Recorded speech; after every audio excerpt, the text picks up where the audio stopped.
When was school no longer your safe space? The classroom door slammed open, and a German shepherd lunged into the room with two cops with hands on their weapons. "We have probable cause that someone in this room caused 20 overdoses to the local high school students," the bigger cop said, his badge reading Sergeant Scrim. "The dealer is here, and our dog's never wrong." 20 overdoses? That happened last week at the rival school. 3 kids had died. It was all over the news. Fentanyl-laced pills that looked like Adderall. But why were the cops here? "You can't just—" Mrs. Griffin tried to argue, standing from her desk. "Ma'am, sit down or I'll arrest you for obstruction," Sergeant Scrim barked. She sat, face pale. The dog started working the room systematically. Its name tag said, K-9 Thor. Every step deliberate, nose hovering inches from backpacks. Kids pressed back in their chairs as it passed, some lifting their feet like the floor was lava. Amy Johnson started crying silently. Darren Whitmore, who everyone knew sold grass behind the gym, was literally shaking, sweat dripping onto his test paper. The dog paused at his desk, sniffed twice, then moved on. Thor worked his way down my row. Judy, nothing. Harland, nothing. Then me. The dog stopped, circled my desk, sat down firmly, staring at me with those intense brown eyes. "That's the signal," the handler said, hand moving to his radio. "That's our guy. Positive alert." "What?" I stood up, my calculator clattering to the floor. The whole class was staring. "There's some mistake. Hands behind your back." Sergeant Scrim was on me in 2 strides. "I don't even drink," I protested as the cold metal cuffs clicked tight. "I've never touched drugs. Test me right now. I'll pee in a cup." "Save it for booking," the younger cop said. The bigger cop grabbed my backpack, dumped it onto Mrs. Griffin's desk.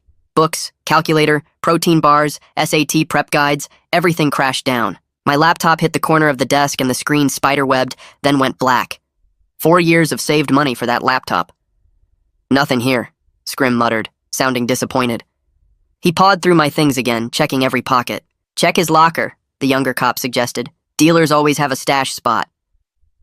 They marched me down the hall like a convicted criminal. Every classroom we passed, faces pressed against door windows. I saw my ex, Lauren, looking horrified, my basketball teammates confused.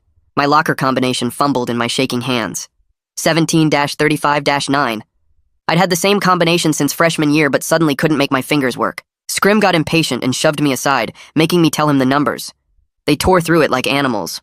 Old tests fluttered to the floor. My lucky basketball shorts from when we made states. A moldy sandwich I'd forgotten about that made the younger cop gag. Nothing else. "Where is it?" Scrim grabbed my shirt, pulling me close. His breath smelled like coffee and cigarettes. "Where's your stash?" "I don't know what you're talking about. I study, I play basketball, I go home." "Nobody's that clean," the younger cop said.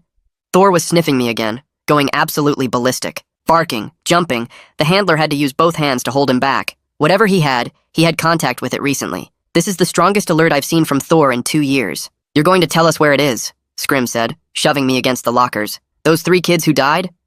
Their parents are planning funerals instead of high school graduations. You did that." "I don't even know anyone at the other high school," my voice cracked. "Car," Scrim said suddenly. "Where do you park?" "Blue section, but..." They dragged me through the main entrance. The whole school was watching from windows now. I could see phones pressed against glass, everyone recording my perp walk. This would be on everyone's IG within minutes. In the parking lot, they made me point out my car, the used Mitsubishi my parents got me for my birthday. Navy blue, dent in the bumper from when I was learning parallel parking. But Thor walked right past it like it didn't exist. Instead, the dog lost its mind at a white BMW 3 spaces over. It practically climbed the door, barking and scratching like there were stakes inside. Thor was trained not to damage property, but he was fighting against that training. "Open it," Scrim demanded, pulling me toward the BMW. "I can't." "Don't play games. Open the car. I literally can't."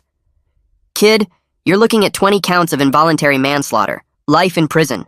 The death penalty is on the table in this state for fentanyl deaths. Open this car." My hands were shaking so badly I could barely get my keychain out. I pressed the unlock button on my car fob. My Mitsubishi beeped and flashed its lights. The BMW didn't move. "Wrong button?" Scrim grabbed my keys, started pressing every button. Lock, unlock, panic, trunk. My Mitsubishi went crazy, honking, flashing, chirping. The BMW sat silent and still. "Why won't your key work?" He screamed, frustration boiling over. His face was turning red, veins popping on his forehead. Thor was literally trying to eat through the BMW's door now. Whatever was in that car was more than just Darig's. Thing was, this BMW was my girlfriend's car. I could go free if I just told the cops so right now. I didn't want to snitch on her. But then Scrim turned to me. I'm done with you, and took out his handcuffs.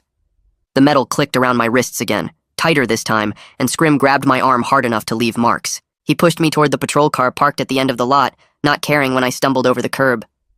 Thor kept going crazy at the BMW, his barks echoing across the parking lot while students watched from every window. The handler finally had to drag the dog away by his collar, all four paws scraping against the pavement as he fought to get back to that white car. Scrim opened the back door of the patrol car and shoved my head down, forcing me into the cage area behind the seats. The space smelled like old fast food and something sour I didn't want to think about. My destroyed laptop kept flashing through my mind. 4 years of saved birthday money and summer job paychecks, now just broken glass and dead circuits on Mrs. Griffin's desk. The younger cop got in the passenger seat and grabbed the radio, his voice all official and proud as he called it in. He said they were bringing in the dealer from the high school, said the dog gave the strongest alert in 2 years, said they were transporting now for processing and formal questioning. I tried to say the BMW wasn't mine, but Scrim just turned up the radio, drowning out my voice with some talk show host arguing about politics. My wrists hurt bad from how tight the cuffs were, the metal digging into my skin every time the car hit a bump. We drove past the pizza place where I worked weekends, past the gym where I played pickup games, past the library where I studied for the SATs. Everything looked normal and wrong at the same time, like the whole world kept going while mine fell apart. Scrim drove fast, taking corners hard enough to slam me against the door. The younger cop kept glancing back at me like I was some dangerous criminal, instead of a kid who'd never even gotten detention.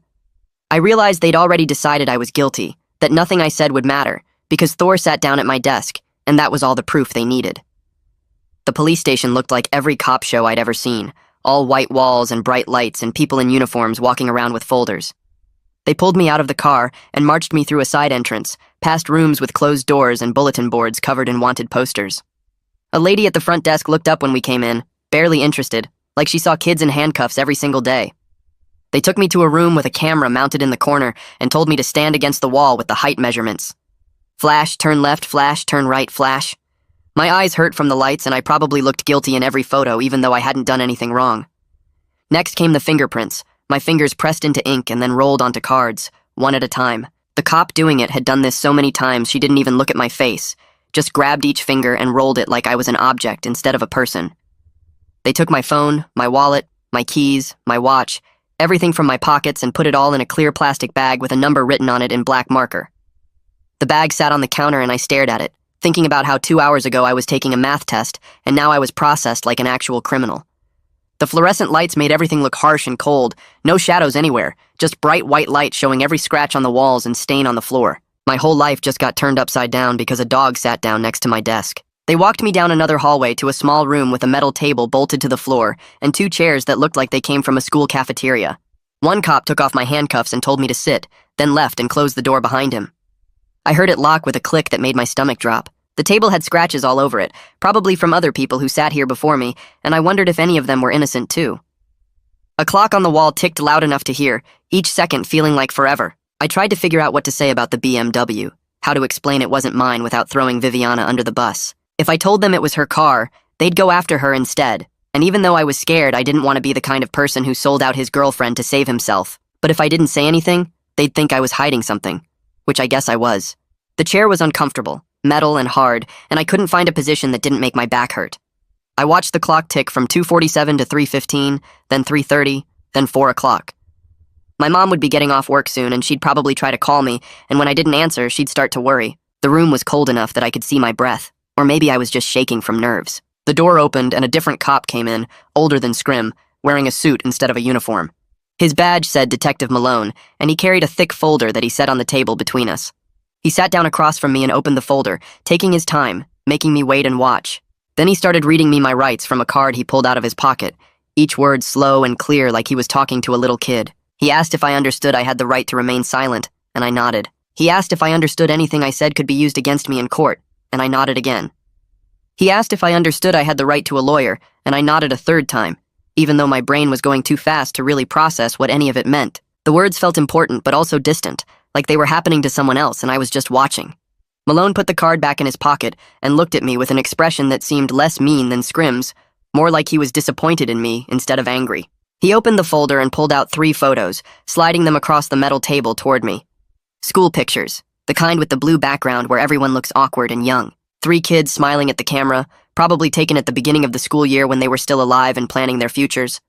Malone pointed at the first photo and said her name was Sarah Millard, 17, wanted to study engineering at State. He pointed at the second and said his name was Ethan Williams, 18, already accepted to college on a football scholarship. The third was Lauren Rodriguez, 16, planning to be a doctor like her mom. Malone said their parents were planning funerals this week instead of graduation parties. He said Sarah's mom found her daughter blue in her bedroom. He said Ethan's dad did CPR for 20 minutes before the ambulance came, but it was already too late. He said Lauren died in the hospital with tubes in her throat while her whole family watched. The photos sat there on the table between us, and I couldn't look away from their faces. I told him I was sorry those kids died, my voice coming out shaky and wrong. I said I had nothing to do with it, that I'd never even met them, that I didn't know anyone at the other school. Malone leaned back in his chair and asked why Thor alerted on me twice if I was innocent. He said drug dogs don't just make mistakes, especially not Thor, who had years of training and hundreds of successful cases. I said I didn't know. Maybe the dog got confused or smelled something else. Even as I said it, I knew how weak it sounded, how much it made me look like I was lying. Malone kept staring at me with those disappointed eyes, like he wanted to believe me but couldn't. He asked if I'd been around anyone who used drugs recently, if maybe I touched something without knowing it. I said no. I studied and played basketball and went home, that was my whole life. He wrote something in a notebook, his pen scratching loud in the quiet room. Malone pulled out more photos from the folder, these ones showing the white BMW from different angles. Close-ups of the door, the trunk, the license plate. He slid them across the table and asked whose car it was. I opened my mouth, but nothing came out. I looked at the photos and thought about Viviana begging me not to tell, about her scared face in the parking lot. I hesitated too long and Malone noticed, his eyes getting sharper. He leaned forward and said, "Protecting someone who kills kids makes me just as guilty as the dealer." He said 3 families were burying their children because someone sold them poison, and if I knew who it was and didn't say anything, I was helping a murderer. The photos sat there between us, and I could feel my face getting hot. Could feel the guilt written all over me, even though I hadn't done anything wrong. Malone kept staring, waiting for me to break. I asked for a lawyer, the words coming out shakier than I wanted. Malone's whole face changed, going from disappointed to hard and cold. He stood up fast enough that his chair scraped loud against the floor. He said that was my right, but it made me look guilty, that innocent people usually want to help solve crimes instead of hiding behind lawyers. He said if I really cared about those dead kids, I'd tell him everything I knew right now. He picked up his folder and walked to the door, then turned back and said I should think real hard about what kind of person I wanted to be, someone who helps catch killers or someone who protects them. Then he left and locked the door again. 2 different cops came and took me down more hallways to a holding cell at the end of a long row. The cell smelled like bleach mixed with body odor and something else I couldn't identify. A metal bench ran along one wall and a toilet sat in the corner with no seat or privacy. The walls were covered in scratches and words carved into the paint, names and dates and curse words. One of the cops uncuffed me and told me to sit, then slammed the door shut with a clang that echoed down the hallway. I sat on the metal bench and it was cold even through my jeans. I put my head in my hands and tried to think. How did protecting Viviana turn into me facing murder charges? How did going to math class this morning lead to sitting in a cell that smelled like piss and chemicals? Thor's alert kept playing in my mind, the way he circled my desk and sat down so sure, so confident. The 3 dead kids' faces from their school photos. Malone's disappointed stare, Scrim's red, angry face, the whole school watching through windows as they dragged me out in handcuffs, my destroyed laptop, my mom who didn't even know yet that her son was sitting in jail. The clock on the wall outside the cell said 5:30, and I wondered how long they could keep me here, if anyone was coming, if this was just the beginning of everything falling apart. A guard appeared at my cell door around 7:30 and said I could make my one phone call. My legs felt shaky walking down the hallway to where a phone hung on the wall, and I had to dial Mom's number 3 times because my fingers kept hitting wrong buttons. When she answered, her voice sounded tired from her shift at the hospital, and I opened my mouth, but nothing came out at first. She said hello again, sounding worried now, and I finally managed to tell her I was at the county police station and I'd been arrested. She asked what happened and if I was okay, her voice getting higher and faster, and I said I was fine, but they thought I was dealing drugs, and could she please come get me? She said she was leaving right now and to not say anything to anyone until she got there. The guard took me back to the cell, and I sat on the metal bench counting the scratches in the paint on the wall, trying not to think about how Mom sounded scared in a way I'd never heard before. 40 minutes felt like 4 hours, but finally the same guard came back and took me down different hallways to a visiting area with glass partitions and phones on the walls. Mom was already sitting on the other side when I got there, still in her nurse scrubs with her purse clutched tight in her lap. I picked up the phone and she immediately started talking, saying she was so glad I was okay and asking if they hurt me. I told her no, they just put me in a cell, and she closed her eyes for a second like she was praying or trying not to cry. Then her face changed and got harder, more determined, and she told me not to say anything else to anyone, not one word, until we got a lawyer. I nodded, and she asked if I understood how serious this was, and I said yes, even though I wasn't sure I really did. A desk sergeant came over and tapped on the glass, gesturing for Mom to come talk to him at the front desk. I watched through the partition as they talked, seeing her face go from worried to confused to pale. She came back to the phone and told me they were holding me pending charges, but hadn't formally charged me yet because the investigation was still going. I asked what that meant, and she said it meant I had to stay here unless they decided to let me go. She asked the sergeant something I couldn't hear through the glass, then turned back to me looking sick.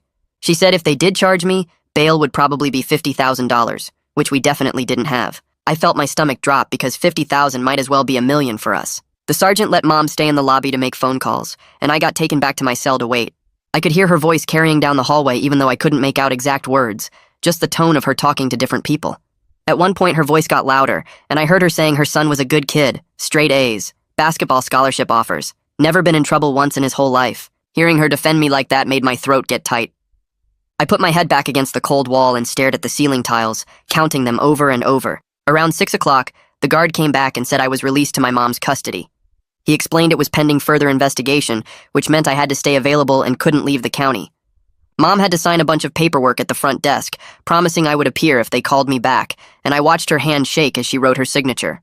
They gave me back my phone and wallet from the plastic bag, and Mom put her arm around my shoulders as we walked out to the parking lot. The drive home was mostly quiet except for Mom asking basic questions about what happened.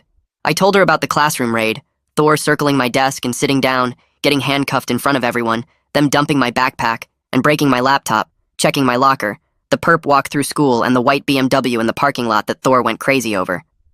She asked whose BMW it was, and I said I didn't know, which was technically true since I didn't say whose it was out loud. She glanced at me like she knew I wasn't telling everything but didn't push it. When we got home, she made me sit at the kitchen table while she heated up leftover chicken and rice in the microwave. I just stared at the plate when she put it in front of me, not hungry at all. She sat down across from me and said we were getting a lawyer first thing in the morning, and until then, I wasn't to talk to anyone. She meant not friends, not Viviana, not anyone from the school. Just keep my mouth shut completely. I nodded and pushed rice around my plate with a fork. She asked if I understood, and I said yes. She reached across the table and squeezed my hand, then told me to go get some sleep. I went to my room and lay on my bed still in my clothes, staring at my phone. It was blowing up with texts and notifications, everyone from the school messaging me or posting about what happened. I opened Instagram and saw at least 10 different videos of my perp walk, me in handcuffs being marched through the school with Scrim's hand on my arm. The comments were brutal. Half the people were asking what happened and if I was okay, but the other half had already decided I was guilty. Someone posted a poll asking if I was really a drug dealer and 60% voted yes. Another post showed a screenshot from someone saying they always knew I was sketchy, which was complete garbage since we'd literally never talked. I saw my basketball teammates commenting on different posts, some defending me and some staying quiet. I turned my phone face down on my nightstand, but I could still hear it buzzing with new notifications every few seconds. I couldn't sleep, just lay there replaying everything from the moment Thor sat down at my desk, to Scrim's red, angry face, to the sound of my laptop screen cracking. The next morning, Mom called in sick to work, which she never did. I heard her on the phone in the kitchen making calls about lawyers, her stress obvious in every conversation. We couldn't afford a private attorney, she kept saying, so did we qualify for a public defender, and how did that work exactly? She was on hold for a long time with different offices, and I heard her explaining the situation over and over. Finally, around 10 in the morning, she came to my room and said we'd been assigned a public defender named Meredith Bowden, who agreed to meet us at her office downtown that afternoon. We drove there in silence, Mom gripping the steering wheel tight.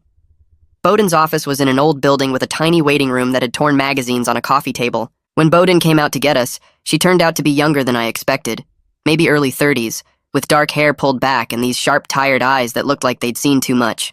She shook Mom's hand and then mine, her grip firm and quick, and told us to follow her back to her office. Her office was small and cramped with file boxes stacked against one wall and a desk covered in papers. The chair she pointed me to had a rip in the vinyl seat, and I could see yellow foam poking through. Mom sat in the matching chair next to me, and Bowden settled behind her desk, pulling out a yellow legal pad and clicking a pen. She asked me to start from the beginning and tell her everything that happened, so I did. I explained about being in class when Thor and the cops burst in, how the dog circled my desk and sat down, the handcuffs and the destroyed laptop and my locker getting torn apart. I told her about the parking lot and Thor going crazy at the white BMW 3 spaces from my car, how Scrim kept demanding I open it even though my keys didn't work. Bowden wrote constantly while I talked, her pen moving fast across the yellow paper, and she never interrupted once even when I paused to remember details. When I finished explaining about getting released without charges but told to stay available, she set down her pen and looked at me directly. She said the most important rule from this point forward was that I say absolutely nothing to the police without her present, and she meant nothing at all, even if they acted friendly, or said they just wanted to clear up a few quick questions. Mom nodded and squeezed my hand. Bowden explained that the K-9 alert gave them probable cause to arrest me and search my stuff, which was why everything that happened was technically legal, even though it felt wrong. She said Thor sitting at my desk was enough to justify their actions in court. However, she continued, probable cause wasn't the same as proof of guilt, and without finding actual drugs on me or in my car or locker, their case against me was weak. The problem was if they managed to search that white BMW and found drugs inside, and if they could somehow connect me to that vehicle, then I could be looking at serious charges including distribution and possibly even those deaths at the other school. I felt my chest get tight when she said that. I asked what would happen if they did search the BMW and found something inside it. Bowden leaned back in her chair and said it would depend entirely on whose car it was and what evidence they had linking me to it. If the car belonged to someone I knew, and they could prove I had access to it or had been seen near it, that would be bad for my case. She looked at me carefully, her eyes sharp, and asked if there was anything I wasn't telling her about that BMW or why Thor might have alerted on me. My stomach twisted and I could feel Mom watching me from the side. I shook my head and said no. I didn't know anything about it, which was technically true since I didn't know what was actually in Viviana's car. Bowden held my gaze for a few more seconds like she was trying to read my mind, then nodded and made another note on her pad. She told us she would file paperwork requesting any evidence the police had, and we would go from there, and Mom thanked her multiple times as we left. The drive home was quiet and tense. Mom kept both hands on the wheel and didn't turn on the radio like she usually did. When we got home, she made me sit at the kitchen table even though it was almost dinner time and I wasn't hungry. She reheated some leftover chicken and rice and put a plate in front of me, then sat across from me with her own plate that she didn't touch. She told me again not to talk to anyone about the case, not my friends, not anyone from the school, definitely not anyone connected to that BMW situation. I nodded and pushed rice around my plate with a fork. She asked if I understood and I said yes. She reached across the table and squeezed my hand, then told me to go get some sleep. I went to my room and lay on my bed still in my clothes, staring at my phone. It was blowing up with texts and notifications, everyone from the school messaging me or posting about what happened. That evening my phone buzzed with a text from Viviana, asking me to meet her at our usual spot in the grocery store parking lot. I stared at the message for a long time, knowing Mom had just told me not to talk to anyone, but I needed to understand what was going on, and why Thor had gone crazy at her car. I waited until Mom fell asleep on the couch watching TV, the blue light from the screen flickering across her face. Then I grabbed my keys and snuck out the front door as quietly as possible. The grocery store was about 10 minutes away, and mostly empty this late on a weeknight. I pulled into the far corner of the parking lot where we usually met, and saw Viviana's white BMW already there under a broken light. She was leaning against the driver's door, and when I got out of my car I could see she looked scared in a way I had never seen before. Her eyes were red like she had been crying, and she kept glancing around the parking lot like someone might be watching. She asked immediately if I had told the cops the car was hers, and I said no. I didn't tell them anything. Relief washed over her face and she stepped forward and hugged me tight. She said she was so sorry I got caught up in this mess, and that someone must have borrowed her car without her really knowing about it. I asked who would do that and she pulled back, wiping her eyes. She said maybe her older brother or one of his friends since they sometimes asked to borrow it, but she would figure it out and make everything right. I walked over to her BMW and looked at it more carefully. The door panel near the driver's seat looked slightly off, like someone had pried it open and hadn't put it back perfectly. The plastic edge didn't sit flush with the rest of the door, and I could see a small gap. When I pointed it out to Viviana, she came over and examined it, then said she hadn't noticed that before, and maybe it happened in a parking lot somewhere when she wasn't paying attention. Her explanation sounded weak, and I could tell she was nervous. She grabbed my hands and begged me not to tell the cops that the BMW was hers, because her whole family would get in trouble, and it wouldn't help me anyway since I hadn't done anything wrong. I wanted to believe her story about someone borrowing the car, but something felt incomplete, like she was leaving out important details. We stood there in the dark parking lot for a few more minutes, while she kept asking me to promise I wouldn't say anything, and finally I said I needed to go home. I drove back feeling more confused than before I came, my mind racing with questions about what was really in that door panel and why Viviana seemed so scared.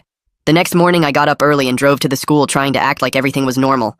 I made it to the main entrance and was walking toward my first period class when the office secretary intercepted me in the hallway. She said Principal Butler needed to see me immediately and walked me to the administrative office. Butler was waiting in her office with the door already open, and she gestured for me to sit down in the chair across from her desk. She told me that due to the ongoing police investigation and the serious nature of the allegations against me, the school was placing me on emergency suspension until the matter was resolved. I sat forward in my chair and argued that I hadn't been charged with anything, and I was completely innocent. Butler folded her hands on her desk and said she understood my position, but the school had to prioritize student safety above everything else. She pulled out a letter that was already typed and printed, sliding it across the desk to me. The letter outlined the suspension terms and said I could appeal to the school board once the police investigation concluded, and charges were either filed or definitively dropped. I took the letter with shaking hands and asked how long this would last. Butler said she couldn't give me a specific timeline since it depended on how quickly the police completed their investigation. She stood up, indicating the meeting was over, and told me I needed to leave campus immediately and that I would be marked as trespassing if I returned before the suspension was lifted. I grabbed the letter and walked out of Butler's office without saying anything else.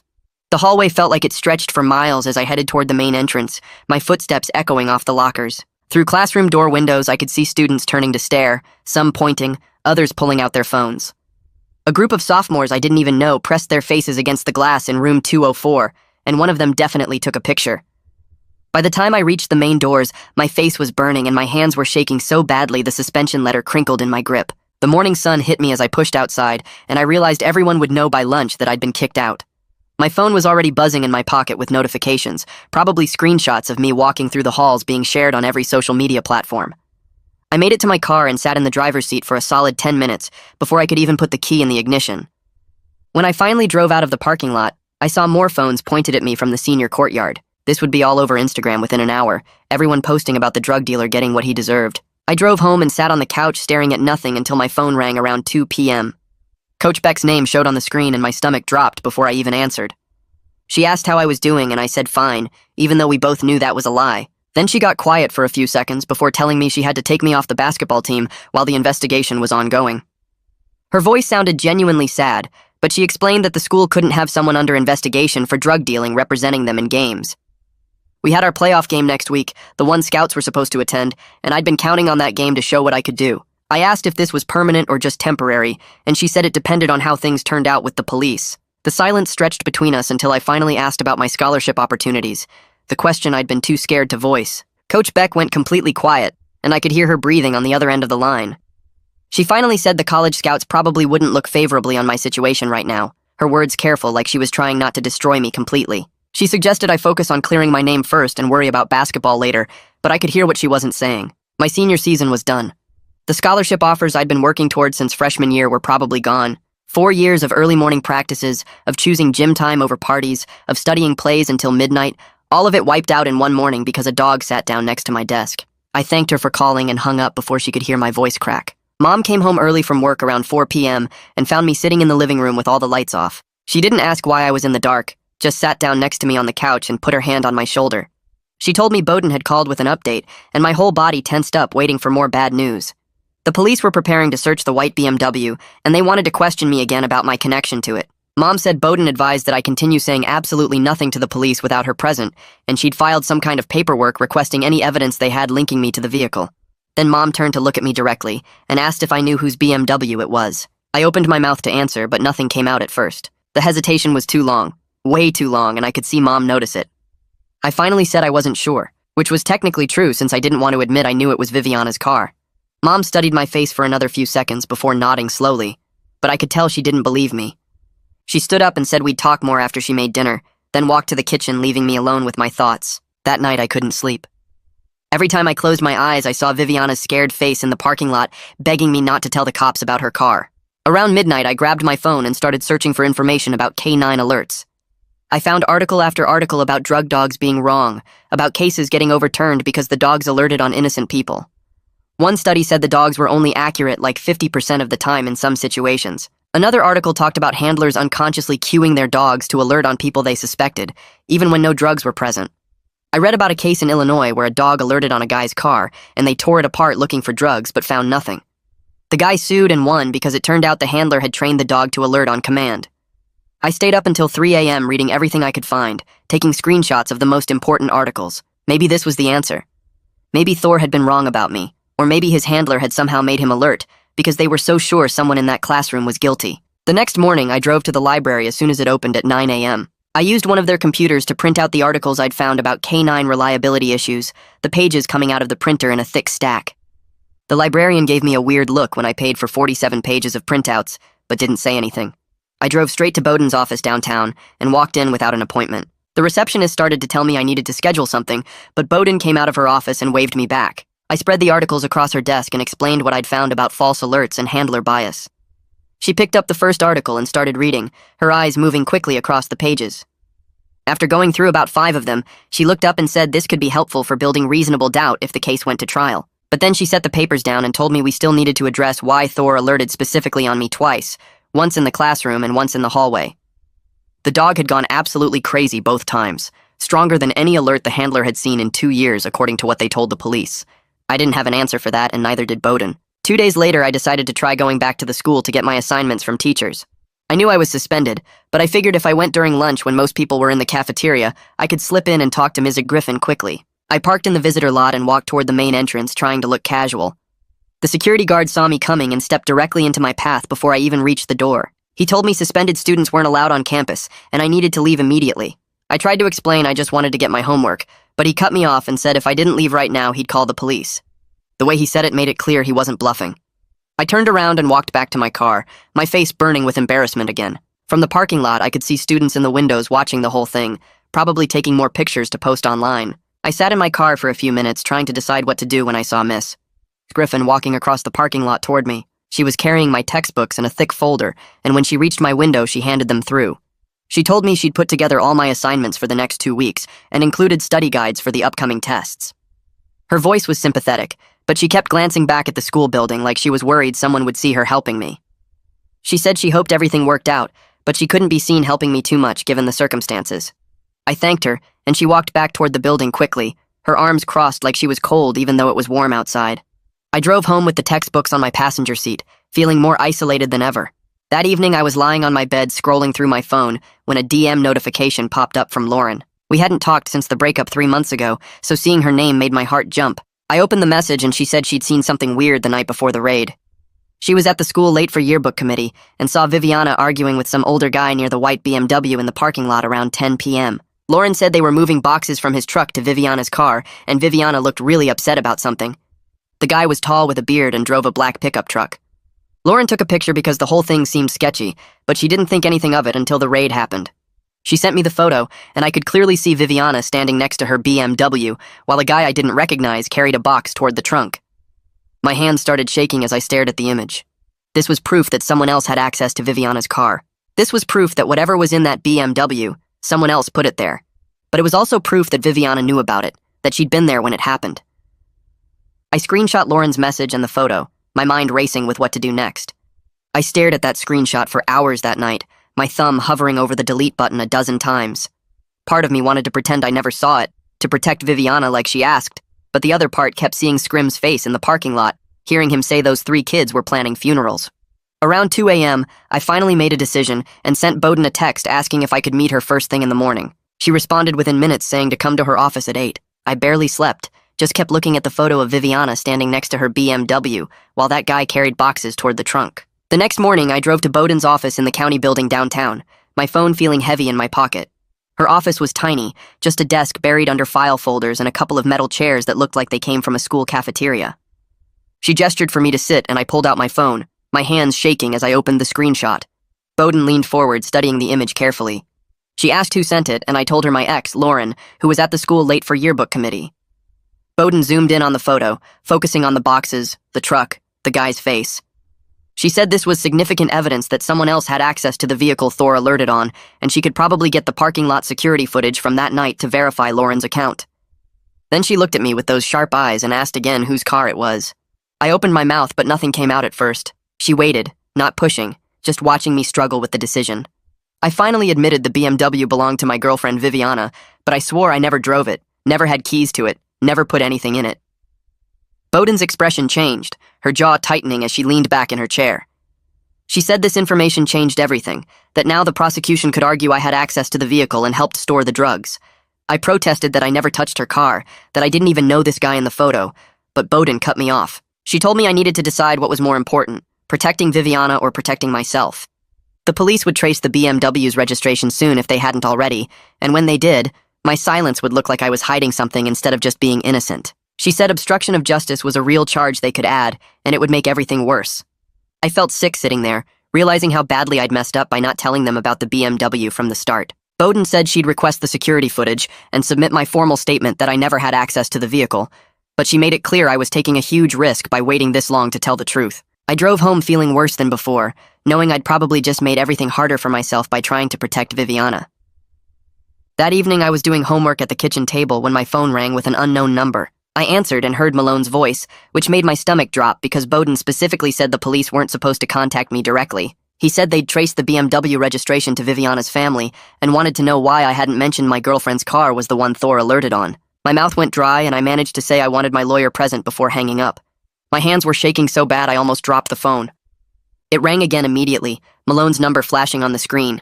I answered without thinking, and he said 3 kids were dead, their parents were burying them this week, and I was protecting the dealer who killed them. He said that made me complicit in their murders, that I was just as guilty as whoever sold those pills. I hung up again and turned my phone off, my heart pounding so hard I could hear it in my ears. The next morning I called Bowden as soon as her office opened and told her about Malone's calls. She was quiet for a long moment, and then she said a word I'd never heard her use before. She told me she was filing a formal complaint about Malone contacting me without my attorney present, and she'd make sure the judge knew about this violation. But then she said something that made my blood run cold. The police now had enough for a search warrant on the BMW, and once they executed it, everything would come out. She said I needed to prepare myself for what they might find, and what that would mean for my case. I spent the rest of the day in a fog, barely able to focus on anything. That night I knew I shouldn't go to Viviana's house, but I had to talk to her, had to understand what was really going on. I drove there around 9 p.m. and parked down the street, my stomach in knots. When I knocked on her door, she answered with red, swollen eyes, her face streaked with tears. She pulled me inside quickly and said the police had come that afternoon with a warrant and searched her BMW. They'd found a hidden compartment in the door panel with pills and cash inside, and they'd taken the whole car as evidence. I felt like the floor dropped out from under me. Viviana grabbed my hands and swore she didn't know the compartment was there, that someone must have installed it without telling her. She said her older brother's friend Ethan had borrowed the car a few times over the past month, and he must have been using it to store drugs. I asked if she could prove Ethan installed it, and she shook her head, crying harder. She said Ethan was already known to the police for dealing, and he'd probably deny everything. I asked her the question that had been burning in my mind since the parking lot. Why didn't she tell me any of this before? Why did she let me get arrested, let me sit in a cell, let me get suspended from the school, when she knew her car had something to do with it? Viviana broke down completely, sliding down the wall to sit on the floor. She said she was scared and didn't want to lose me, that she thought if she just stayed quiet, it would all blow over.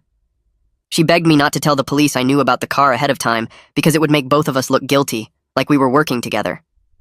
I stood there looking at her crying on the floor and realized she was more worried about herself than about what happened to me, about my destroyed laptop and my lost scholarship chances and my basketball season. She kept saying she loved me and asking me to trust her, but all I could think about was Malone's voice saying those 3 kids were dead and I was protecting the person responsible. I left without saying anything else, just walked out her front door and got in my car. My hands shook on the steering wheel the whole drive home.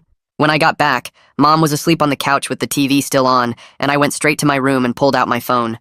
I texted Viviana that I couldn't lie for her anymore, that I could go to prison for something I didn't do. She called me immediately, but I let it go to voicemail. Then she texted back saying if I really loved her, I would trust her and stand by her. I stared at that message for a long time.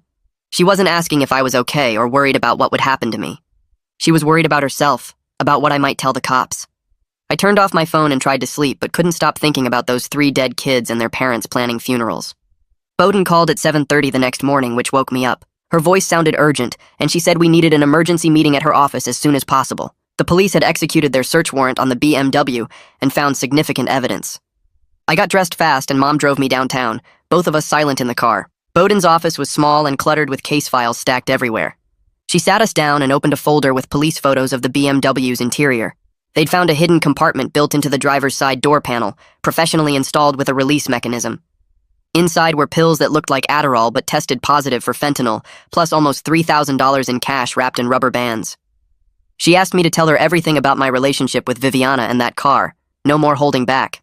I finally explained the whole situation, how the BMW was Viviana's, how I'd noticed the door panel looking weird, how Lauren had witnessed someone loading boxes into it. Bowden listened without interrupting, taking notes on her yellow legal pad. She said we needed to be proactive instead of reactive. We had to provide a formal statement establishing that I never drove the BMW, never had keys to it, didn't know about any hidden compartments. This wouldn't guarantee they wouldn't charge me, but staying silent while they built a case connecting me to that vehicle would be worse. She pulled out a recording device and said we were going to document everything right now, create a timeline of my relationship with Viviana and every interaction I'd had with her car.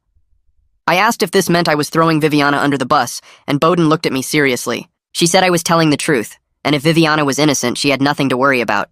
But protecting someone who might be involved in drug dealing that killed 3 kids wasn't loyalty. It was stupidity. We spent the next 2 hours drafting a detailed statement. Bowden asked me questions and recorded my answers, stopping frequently to make me clarify details or add information. When did I start dating Viviana? October, about 5 months ago. Had I ever driven her BMW? No, never. Did she ever let me borrow it? No, she drove it herself when we went places together. Did I have keys to it? No, just my own car keys.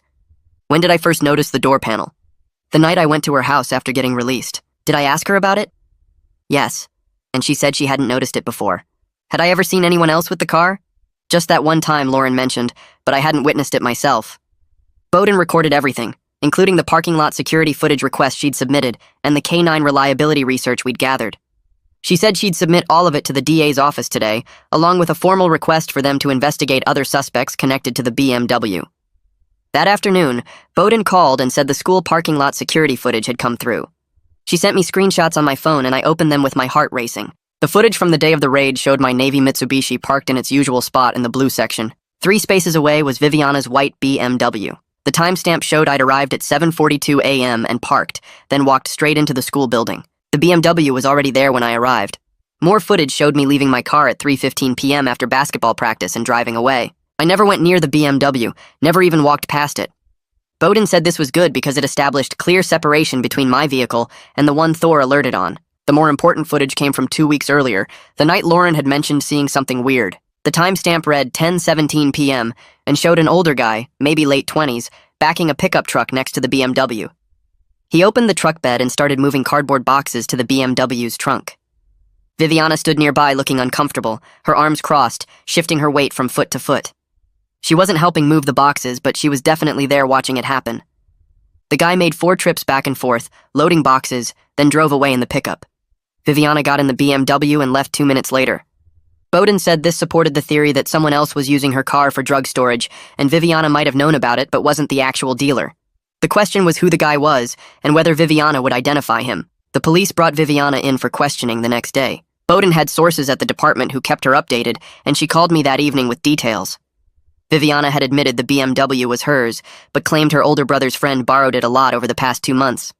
She'd given them his name without much hesitation, some guy named Ethan who was already known to police for prior drug offenses, mostly possession and small-time dealing. Viviana told them Ethan said he needed to borrow her car because his truck was in the shop, and she'd let him because her brother vouched for him.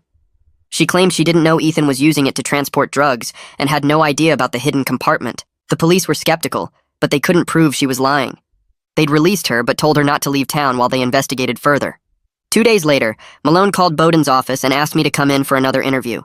This time his tone was completely different over the phone, less accusatory and more investigative. Bowden and I met him at the station in a different interview room than before, one with windows instead of the windowless box they'd put me in originally. Malone had photos spread across the table and a laptop open with what looked like surveillance footage.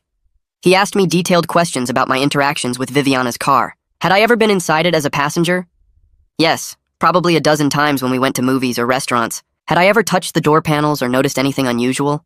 Not until that night after I got released. Had I ever met anyone named Ethan? No, I'd never heard that name before. Malone showed me a photo from someone's social media, a guy with a shaved head and tattoos on his neck. I recognized him immediately as someone I'd seen Viviana talking to once in a parking lot outside a convenience store, but I'd never spoken to him directly or been introduced.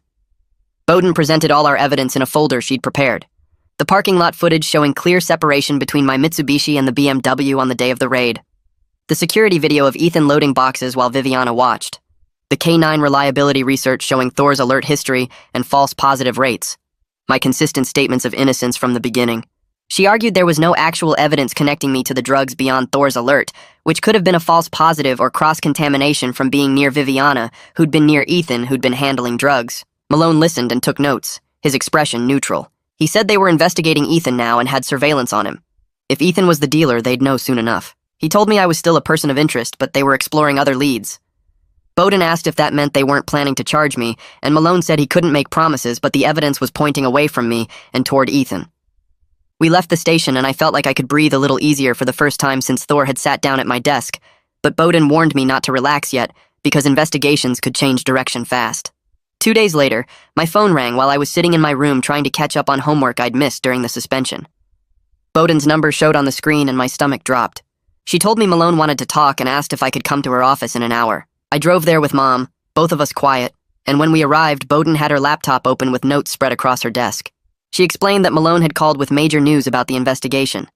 The police had arrested Ethan after following him for 3 days and catching him making a deal in a parking lot downtown. During questioning, Ethan admitted to using Viviana's BMW to the store and move drugs without her knowing the full details. He claimed Viviana knew he was dealing, but didn't know about the hidden compartment he'd installed in her door panel. This meant Viviana might face charges for letting her car get used, but they were lesser charges than actual dealing. Bowden said this was good for my case because it proved someone else had access to the BMW and was actively using it for drug storage. I felt relief wash through me, but tried not to show it too much because Viviana was still in trouble. Mom squeezed my hand under the table. The next morning, Bowden called again, and this time her voice sounded different, lighter. She said the DA's office had reviewed all the evidence and decided not to file charges against me.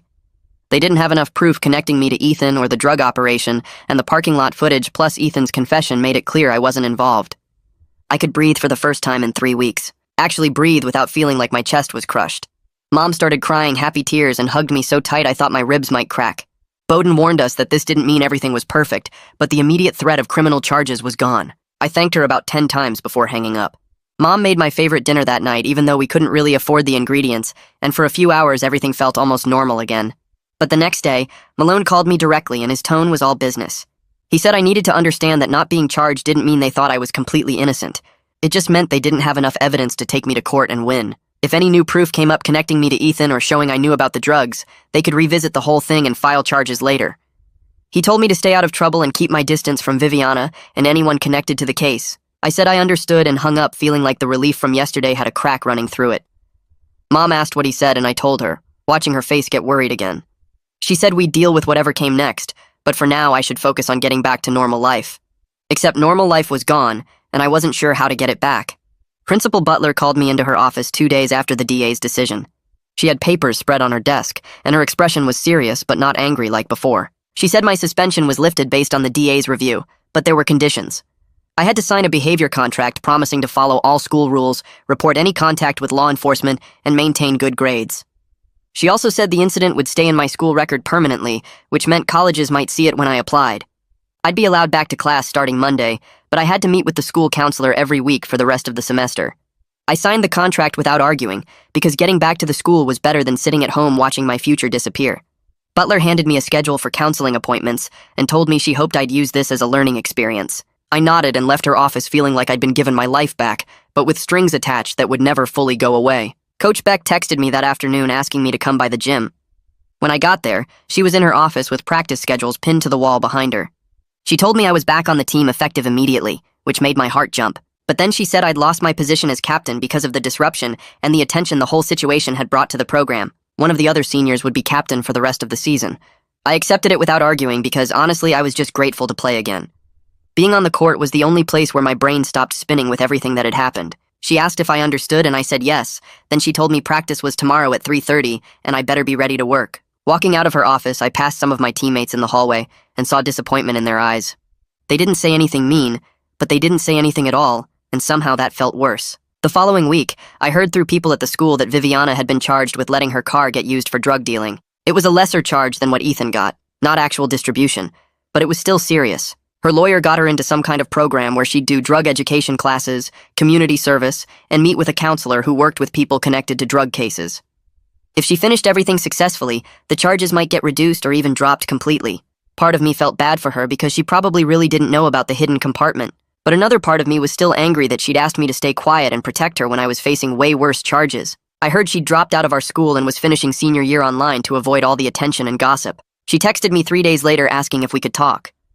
The message sat on my phone for hours while I stared at it. She said she was sorry for everything and wanted to explain what really happened with Ethan and the BMW. She said she never meant for me to get hurt, and she understood if I hated her, but she just wanted a chance to tell her side. I typed out responses a dozen times and deleted them all. Finally, I just closed the messages app and didn't reply. I thought about everything that happened and realized that even if she didn't know about the hidden compartment, she knew enough to be worried when the cops showed up. She knew Ethan was dealing, she knew her car was involved somehow. And when things got bad, she chose to protect herself by asking me to stay quiet, instead of just telling the truth from the start. Maybe that made sense from her perspective, but it also meant she was willing to let me take the fall to save herself. I couldn't get past that. Mom and I met with Bowden one last time at her office to close everything out officially. Bowden had a folder with all the paperwork and copies of the DA's decision.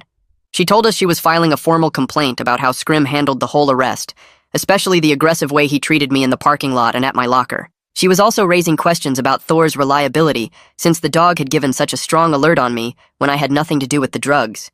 The police department was supposedly reviewing their K-9 procedures because of the complaint, though Bowden said those reviews usually didn't change much. She looked at me across her desk and said I'd handled an impossible situation with real integrity. She said sometimes doing the right thing meant losing people you cared about, and that was hard, but it was also part of growing up and figuring out who you wanted to be. It hurt to hear because it was true. I'd lost Viviana, lost my captain position, lost my clean record, lost the way my teammates looked at me. But I also hadn't lied to protect someone who was willing to let me go down for something I didn't do. Bowden shook both our hands and said if I ever needed anything to call her. Mom thanked her about 50 times. Walking out of that office felt like closing a door on the worst 3 weeks of my life, even though I knew the consequences would follow me for a long time.